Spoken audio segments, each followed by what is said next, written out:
মাদারীপুরের পর এবার কাশিমপুর কেন্দ্রীয় মহিলা কারাগার থেকে সিনেমা দৃশ্যের মতো পালিয়ে গেলেন এক নারী বন্দী। কারাগারের কঠোর নিরাপত্তা বলয়ে ঘটে যাওয়া এমন ঘটনায় এলাকা জুড়ে তৈরি হয়েছে চাঞ্চল্য। মাত্র ৮ দিন আগে ৩ মাসের সাজা নিয়ে কারাগারে এসেছিলেন ২১ বছর বয়সী রিম্পা। সন্ধ্যায় কারাফটকের ভেতরে চলছিল ইট বহনের কাজ। আর এই অন্ধকারের সুযোগটাই লুফে নিয়ে দায়িত্বে থাকা কর্মকর্তাদের নজর ফাঁকি দিয়ে পালিয়ে যান তিনি।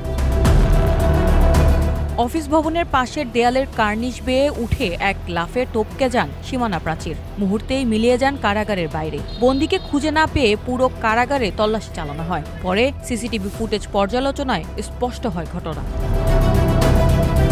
এদিকে দায়িত্ব অবহেলার অভিযোগে ৩ মেট্রন ও ৪ নারী কারারক্ষীকে সাময়িক বরখাস্ত করা হয়েছে। গঠন করা হয়েছে তদন্ত কমিটিও।